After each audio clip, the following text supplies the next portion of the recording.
শ্রেয়সী যে বাসে করে শ্রেয়সী গালীঘাটে রওনা দেবেন জুনিয়র ডাক্তাররা, সেই বাসের ভেতরেই তুমি আছো। একটু তৎপরতা কি রয়েছে? কারণ এবারেও শর্ত আরোপ করে তো তারা চিঠি দিয়েছেন, সেক্ষেত্রে বৈঠক হওয়া এবং বৈঠকে কি আলোচনা হয়ে বেরোলো ফলাফল, দুটোই কিন্তু খুব গুরুত্বপূর্ণ হয়ে দাঁড়াচ্ছে। তো বাসের ভেতর এবং একটু চারপাশটা বলো যে কি তৎপরতা জুনিয়র ডাক্তারদের মধ্যে। দেখো, এই মুহূর্তে কিন্তু আর কিছুক্ষণের মধ্যে জুনিয়র ডাক্তাররা তারা অফিসিয়ালি তাদের যে স্ট্যান্ড, অর্থাৎ যে তারা মেল করেছেন সেই বিষয়টা, সামগ্রিকভাবে তারা কি কি শর্ত দিয়েছেন, এই সমস্ত কিছু বিষয় নিয়েই কিন্তু কার্যত তারা কিছুক্ষণ পরে সাংবাদিক সম্মেলন করবেন। কিন্তু এই মুহূর্তে বাসের ভেতরে এই বাস এই মুহূর্তে এসে পৌঁছেছে এখানে, অর্থাৎ যে বাসে করে সেক্ষেত্রে আন্দোলনকারী ডাক্তারদের তাদেরকে নিয়ে যাওয়া হবে কালীঘাটে এই বৈঠকের জন্য, সেই বাস কিন্তু ইতিমধ্যেই এসে পৌঁছে গিয়েছে। এবং দেখতেই পাচ্ছ যে এক্ষেত্রে বাস যেরকম রয়েছে ঠিক বাসকে এসকর্ট করে নিয়ে যাওয়ার জন্য সামনে যে পাইলট কার, সেই পাইলট কারও কিন্তু এই মুহূর্তে দেখা যাচ্ছে যে পাইলট কারও রয়েছে। ঠিক আগের দিন আমরা দেখেছিলাম যে নির্দিষ্টভাবে পাইলট কারের মাধ্যমে কিন্তু সেক্ষেত্রে বাসকে এসকর্ট করে নিয়ে যাওয়া হয়েছিল এবং সেই তারপরে এই বাস থেকে কিন্তু কার্যত জুনিয়র ডাক্তাররা তারা এই বাসে করেই গিয়েছিলেন এবং পাইলট কার তাদেরকে এসকর্ট করে নিয়ে গিয়েছিল। আজও কিন্তু বলা যেতে পারে যে এই মুহূর্তে যে প্রস্তুতি, সেই প্রস্তুতি একেবারে চূড়ান্ত পর্যায়ে।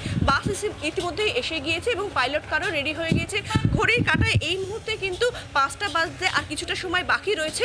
কিন্তু এক্ষেত্রে যেটা জানা যাচ্ছে যে জুনিয়র ডাক্তারদের পক্ষ থেকে তারা আগে সেক্ষেত্রে সেন্ট্রাল যে অ্যানাউন্সমেন্ট সিস্টেম রয়েছে তার মাধ্যমে তারা সকলকে তাদের সিদ্ধান্তের কথা জানাবেন এবং তার পরবর্তীকালে কিন্তু তারা এই বাসে করে সেক্ষেত্রে রওনা হতে পারেন, এমনটাই কিন্তু জানা যাচ্ছে। ফলে প্রস্তুতি, বাস এসে গিয়েছে, পাইলট কার রেডি, প্রস্তুতি কিন্তু এই মুহূর্তে একেবারে চূড়ান্ত পর্যায়ে। একেবারে শ্রেয়সী, তুমি এই বৈঠকের দিকে এই তৎপরতা আমাদের দিতে থাকো যে কি আপডেট আসছে, কারণ আপনারা দেখছিলেন একটু আগেই যে বাসের ভেতর থেকে বাস চলে এসেছে আর কিছুক্ষণের মধ্যে পাইলট কারও সামনে প্রস্তুত হয়ে রয়েছে। আর কিছুক্ষণের মধ্যেই জুনিয়র ডাক্তাররা সাংবাদিক বৈঠক করবেন। তাদের যে অবস্থান, তারা যেটা চিঠি দিয়েছেন, ইমেল যেটা দেখতে পাচ্ছেন সেটা, অর্থাৎ তারা সিদ্ধান্ত কি নিয়েছেন সেটা প্রেসকে তারা বলবেন। তারপর তারা একে একে বাসে উঠে কালীঘাটের উদ্দেশ্যে রওনা দেবেন। 5টার সময় রয়েছে বৈঠক।